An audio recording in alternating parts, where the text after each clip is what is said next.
ഇന്ന് നമ്മൾ വന്നിട്ടുള്ളത് ഒരു അടിപൊളി ടേസ്റ്റി ആയിട്ടുള്ള ഒരു ബിരിയാണിയുടെ റെസിപ്പി ആയിട്ടാണ് കേട്ടോ. ആമ്പൂർ ബിരിയാണി എന്നാണ് ഇതിന് പറയാറുള്ളത്. കിടിലൻ ടേസ്റ്റ് ആണ്, ഒരു രക്ഷയില്ല, വളരെ സിമ്പിൾ ആണ്. അപ്പോൾ തുടങ്ങാല്ലേ. ആദ്യം തന്നെ നമ്മൾ ഉണക്കമുളകാണ് എടുത്തിരിക്കുന്നത്. ഈ ഒരു ബിരിയാണിക്ക് നമ്മൾ ചില്ലി പൗഡറൊന്നും ചേർക്കുന്നില്ല കേട്ടോ. ഒരു 20 ഉണങ്ങിയ മുളക് എടുത്ത് നന്നായിട്ടൊന്ന് വാഷ് ചെയ്തതിന് ശേഷം കുറച്ച് വെള്ളം ഒഴിച്ചിട്ട് നമ്മൾ ഇതൊന്ന് സോക്ക് ചെയ്യാനായിട്ട് വെക്കുന്നുണ്ട്. അതിനുശേഷം ഇതുപോലെ നല്ല ഫൈനായിട്ടുള്ള പേസ്റ്റാക്കി അരച്ചെടുക്കാം. ഇനി നമ്മൾ ഈ ഒരു ചിക്കൻ ബിരിയാണിക്ക് വേണ്ടിയിട്ട് 1 കിലോ ചിക്കനാണ് എടുത്തിട്ടുള്ളത്. നന്നായിട്ട് കഴുകി വൃത്തിയാക്കിയതിന് ശേഷം ഒരു പകുതി നാരങ്ങയുടെ നീരും 1 ടീസ്പൂണ് ഉപ്പും ചേർത്ത് നന്നായിട്ടൊന്ന് മിക്സ് ചെയ്ത് കൊടുക്കുക. അതിനുശേഷം നമ്മൾ ഇതൊരു അരമണിക്കൂർ റെസ്റ്റ് ചെയ്യാനായിട്ട് മാറ്റി വെക്കാം. നമ്മൾ ഇന്ന് ഉണ്ടാക്കുന്ന ആമ്പൂർ ബിരിയാണി 1 കിലോ റൈസിൻ്റെ അളവിലാണ് ഉണ്ടാക്കിയെടുക്കുന്നത് കേട്ടോ. അതുകൊണ്ട് തന്നെ നമ്മളിവിടെ 1 കിലോ ജീരകശാല റൈസ് എടുത്തിട്ടുണ്ട്, അതായത് 4 കപ്പ്. ഇതൊരു 3 പ്രാവശ്യം വാഷ് ചെയ്തതിന് ശേഷം കുറച്ചുകൂടെ വെള്ളം ഒഴിച്ചിട്ട് ഒരു 30 മിനിറ്റ്സ് സോക്ക് ചെയ്യാനായിട്ട് മാറ്റി വയ്ക്കാം. ഇനി നമ്മൾക്ക് നമ്മുടെ ആമ്പൂർ ബിരിയാണി തയ്യാറാക്കിയെടുക്കാം. ബിരിയാണി പാനിലേക്ക് 200 ml ഓയിൽ, 2 ടേബിൾ സ്പൂൺ നെയ്യ്, 6 ഏലക്കായ, 4 കഷ്ണം പട്ട, 7 ഗ്രാമ്പു, 400 ഗ്രാം സ്ലൈസ് ചെയ്തിട്ടുള്ള ഓണിയൻ, വലിയ ഉള്ളി കേട്ടോ. ഇതും കൂടെ ചേർത്ത് നന്നായിട്ട് തന്നെ ഒന്ന് വഴറ്റിയെടുക്കണം. ഒരു ഗോൾഡൻ ബ്രൗൺ കളർ ആവുന്നത് വരെ നമ്മളിതൊന്ന് വഴറ്റിയെടുക്കാം. ഇനി ഇതിലേക്ക് 100 ഗ്രാം വെളുത്തുള്ളി പേസ്റ്റ് നമ്മൾ ഇതിലേക്ക് ചേർത്ത് കൊടുക്കുന്നുണ്ട്. ഇത് ചേർത്ത് ഒരു 2 മിനിറ്റ് ഒന്ന് വഴറ്റിയെടുക്കാം. അതിനുശേഷം നമ്മൾ 75 ഗ്രാം ഇഞ്ചി പേസ്റ്റ് ചെയ്തതും കൂടെ ചേർത്ത് കൊടുക്കുന്നുണ്ട്. ഇതുകൂടെ ചേർത്ത് ഒരു 2 മിനിറ്റ് വഴറ്റിയെടുക്കാം. അതിനുശേഷം നമ്മൾ നേരത്തെ അരച്ച് പേസ്റ്റ് ചെയ്ത് വെച്ചിട്ടുള്ള ചില്ലി പേസ്റ്റ് ചേർത്ത് കൊടുക്കാം. ഇനി ഇത് നന്നായിട്ട് തന്നെ ഒന്ന് വഴറ്റിയെടുക്കണം. എണ്ണയൊക്കെ ഒന്ന് തെളിഞ്ഞ് വരുന്നത് വരെ ഈ ഒരു ചില്ലി പേസ്റ്റ് ചേർത്ത് വഴറ്റിയെടുക്കാം.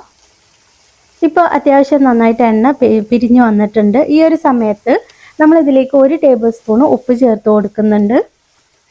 ഇനി ഇതൊന്ന് വഴറ്റിയതിന് ശേഷം നമ്മൾ ഇതിലേക്ക് ഒരു 400 ഗ്രാം തക്കാളി ചെറുതായി സ്ലൈസ് ചെയ്തതും കൂടെ ചേർത്ത് നന്നായിട്ട് സോട്ട് ചെയ്തെടുക്കുന്നുണ്ട്.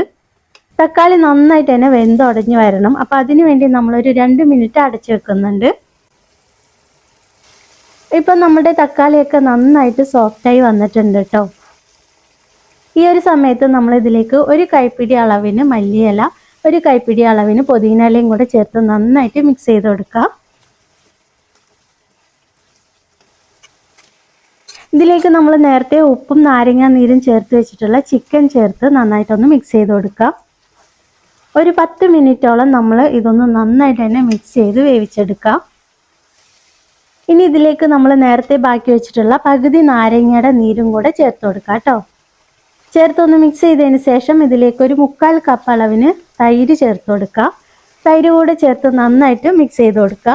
ഇനി ഇതിലേക്ക് വെള്ളം ചേർത്ത് കൊടുക്കണം. 1 കപ്പിന് 1.5 കപ്പ് എന്ന അളവിലാണ് നമ്മൾ വെള്ളം ചേർത്തിട്ടുള്ളത്. അപ്പോൾ 4 കപ്പ് റൈസിന് 6 കപ്പ് വെള്ളമാണ് നമ്മൾ ചേർത്ത് കൊടുത്തിട്ടുള്ളത്. ഈ ഒരു സമയത്ത് ഉപ്പൊന്ന് ചെക്ക് ചെയ്ത് നോക്കുക, ആവശ്യമെങ്കിൽ മാത്രം ചേർത്ത് കൊടുക്കുക. ഇനി നമ്മൾ നന്നായിട്ടൊന്ന് മിക്സ് ചെയ്തതിന് ശേഷം നമ്മൾ ചേർത്ത് കൊടുത്തിട്ടുള്ള ചിക്കൻ ഏകദേശം ഒരു 70% കുക്കായി വരുന്നത് വരെ നമ്മളിതൊന്ന് വേവിച്ചെടുക്കുക കേട്ടോ. അതിനുശേഷം നമ്മൾ സോക്ക് ചെയ്ത് വെച്ചിട്ടുള്ള നമ്മുടെ ജീരക റൈസ് നമ്മൾ ഇതിലേക്ക് ചേർത്ത് കൊടുക്കുക. ഇനി ഇതൊന്ന് നന്നായിട്ടൊന്ന് മിക്സ് ചെയ്ത് കൊടുക്കുക. അതിനുശേഷം നമ്മൾ ഇത് അടച്ചു വെച്ച് 5 തൊട്ട് 10 മിനിറ്റ് വരെ കുക്ക് ചെയ്തെടുക്കാം. അതായത് നമ്മൾ തുറക്കുന്ന സമയത്ത് ഈ ഒരു ലെവലിൽ വെള്ളം വറ്റി വരണം. ഈ ഒരു സ്റ്റേജ് ആവുന്ന സമയത്ത് നമ്മൾ ഇത് നന്നായിട്ട് തന്നെ ഒന്ന് ഈ ഒരു ബിരിയാണി റൈസ് ഒന്ന് മിക്സ് ചെയ്ത് കൊടുക്കാം.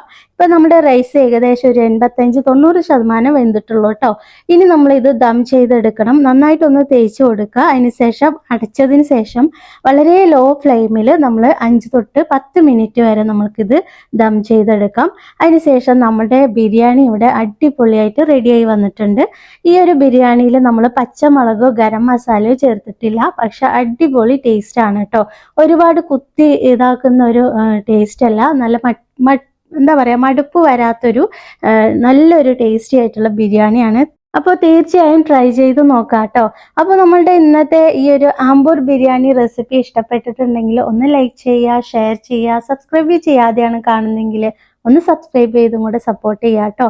അപ്പോൾ എല്ലാവരും നല്ല ഹാപ്പി ആയിട്ടും ഹെൽത്തി ആയിട്ടിരിക്കുക. ഇൻഷാ അല്ലാഹ് നമുക്ക് മറ്റൊരു വീഡിയോ ആയിട്ട് വീണ്ടും വരാം. താങ്ക്